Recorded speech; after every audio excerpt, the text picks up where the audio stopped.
तो भारत और चीन के बीच कमांडर स्तर की वार्ता पर चर्चा की है अजीत डोवल ने। और ये जो टकराव आप देख रहे हैं भारत और चीन के बीच, इसको लेकर जो 5 बड़ी जानकारी, 5 बड़ी खबर ये है कि चीन के साथ कमांडर स्तर की बातचीत पर एनएसए ने बैठक की है। एनएसए अजीत डोवल ने अधिकारियों के साथ ये बैठक की, चुशूल में हुई थी चौथी कोर कमांडर स्तर की बातचीत। इससे पहले 3 स्तर की बातचीत पहले भी हो चुकी हैं। ये बैठकों का दौर लगातार जारी है दोनों देशों के बीच। और इस बीच चीन का फिंगर 4 से पीछे हटने से इनकार, ये बड़ी खबर है। भारतीय सेना के उत्तरी कमान के प्रमुख वाईके जोशी दिल्ली पहुंचे हैं और इस वक्त हमारे साथ हमारे रिपोर्टर कृष्ण मोहन मिश्रा लेह से हमारे साथ जुड़ चुके हैं और लेफ्टिनेंट जनरल गुरमीत सिंह, पूर्व उप थल सेना प्रमुख भी इस वक्त हमारे साथ हैं। सबसे पहले तो कृष्ण मोहन मिश्रा, एनएसए अजीत डोवल को हम लगातार देख रहे हैं, बहुत ही एक्टिव हो रहे हैं। पहले भी उन्होंने चीन के विदेश मंत्री से बात की थी और अब जब ये चौथे दौर की बातचीत हुई है, कमांडर स्तर की बातचीत दोनों देशों के बीच, उसके बाद एनएसए अजीत डोवल ने बैठक बुलाई है, चर्चा हुई है और आगे अब क्या प्लान ऑफ एक्शन बनाया जाएगा, ये काफी हद तक इस बैठक में जरूर तय कर लिया गया होगा। ये दरअसल चीन के मसलों को सुलझाने के लिए हाईएस्ट बॉडी है, सबसे ऊंची बॉडी है, जिसमें कि रक्षा और विदेश मंत्रालय और कूटनीति से जुड़े हुए सारे वरिष्ठ अधिकारी इसमें शामिल होते हैं। और इसमें जो इनपुट यहाँ से देना था उसके लिए northern army commander lieutenant general YK Joshi भी दिल्ली पहुँचे और उन्होंने भी सारी चीज़ों से अवगत कराया होगा।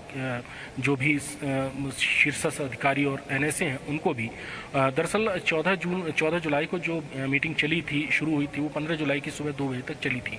उसके बाद उस मीटिंग की सारी निटिग्रिटी, सारी जो बातें हैं उसको लेकर जनरल जोशी दिल्ली पहुंचे और उन्होंने सबको उन सारी चीज़ों के बारे में अवगत कराया होगा। इसमें जो मुख्य मुद्दा जो मीटिंग में डिस्कस हुआ वो था डिसएंगेजमेंट, यानी पीछे हटने की टाइमलाइन।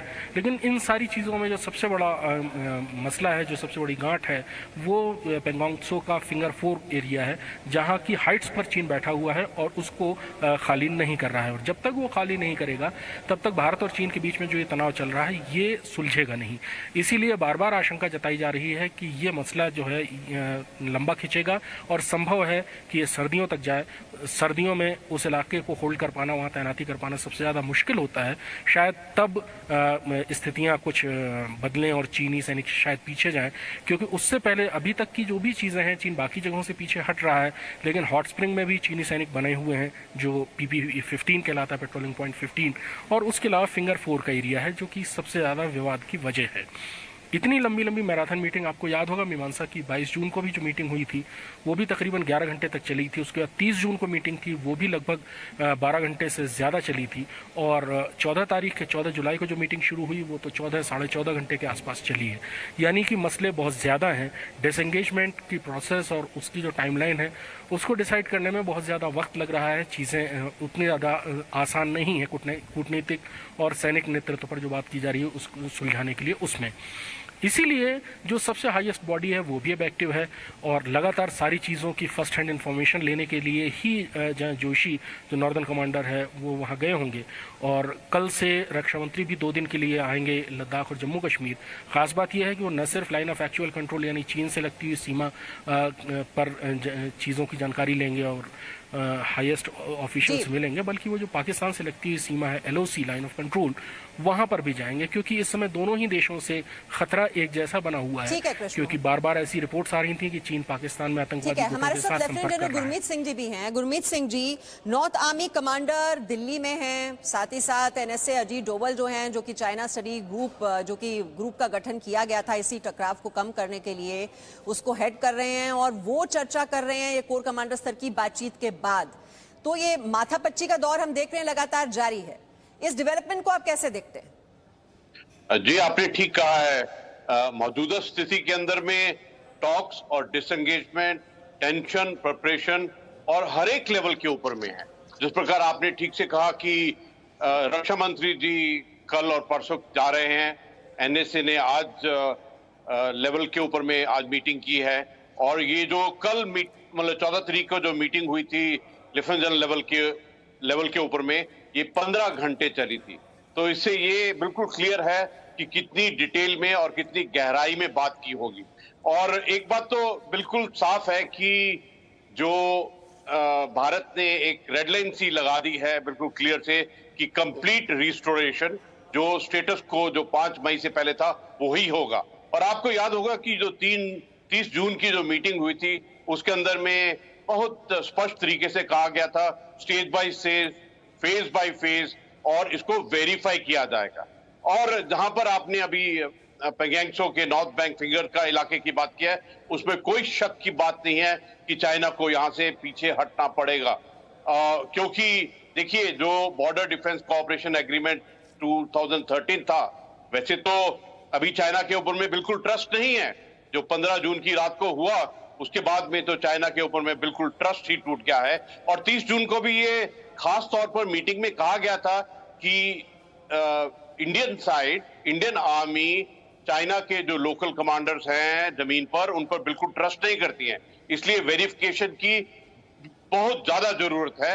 और देखिए ये हर एक लेवल के ऊपर में ये बातचीत चल रही है, ऑन ग्राउंड लेवल में, जो लेफ्टिनेंट लेवल के ऊपर में, डिप्लोमेटिक लेवल में जो WMCC है, जो working mechanism on consultation coordination, और जो special representative SR level, NSA के लेवल ऊपर में चल रही है।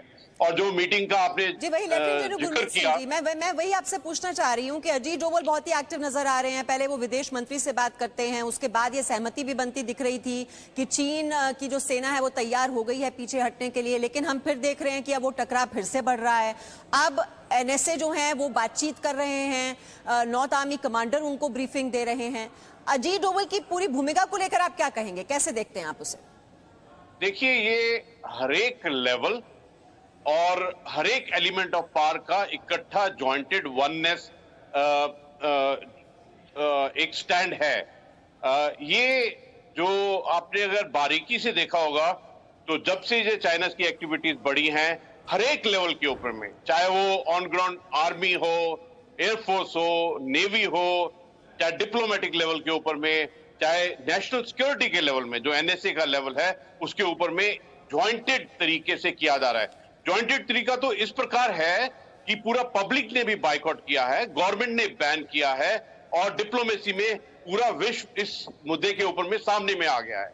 और इसलिए जरूरी है कि इन चीजों को बहुत ही एक कोऑर्डिनेटेड तरीके से किया जाए। और भारत की जो रेड लाइंस है, भारत का जो इरादा है, भारत का जो मिशन है बिल्कुल साफ है। आपने देखा था कि किस प्रकार 3 जुलाई को 11,000 फीट के ऊपर में जाकर प्रधानमंत्री ने बिल्कुल क्लियर बोला था, बेटुक, बेबाक और दो टुक बोला था कि ये जो विस्तारवाद का, एक्सपेंशनिज्म का जो ये दौर चलाया है चाइना ने, इसको बंद करना चाहिए। और हम हर एक चैलेंज के लिए एकदम तैयार हैं, इसमें कोई शक नहीं होना चाहिए।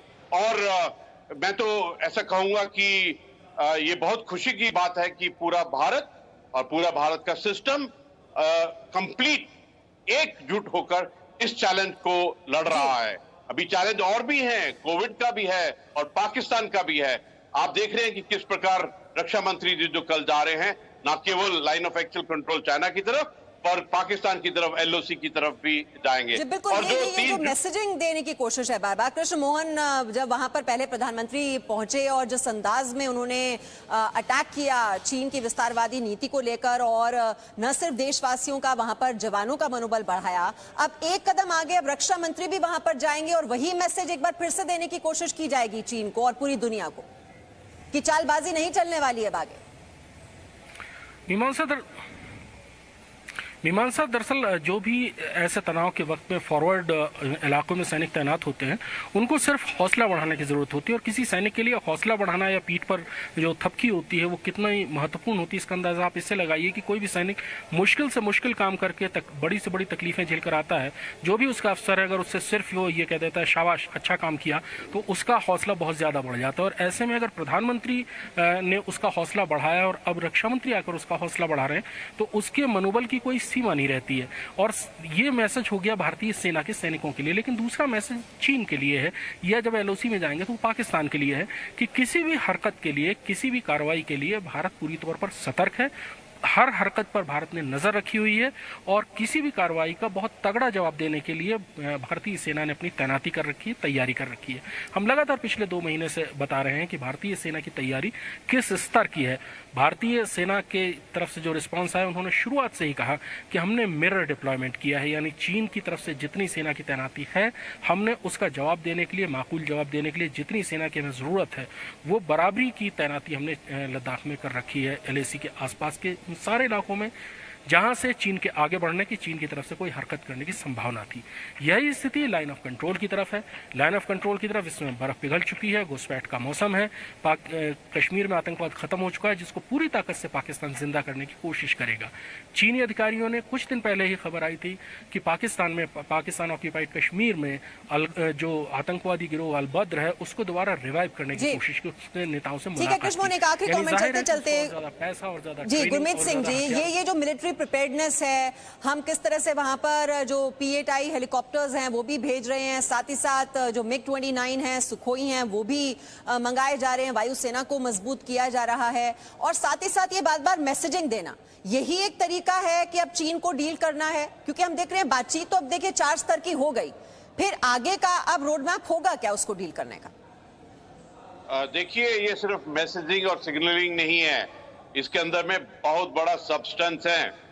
जो रक्षा मंत्री जी अभी लद्दाख के दौरे पर जा रहे हैं, इसके पीछे में वो पहले रशिया गए थे।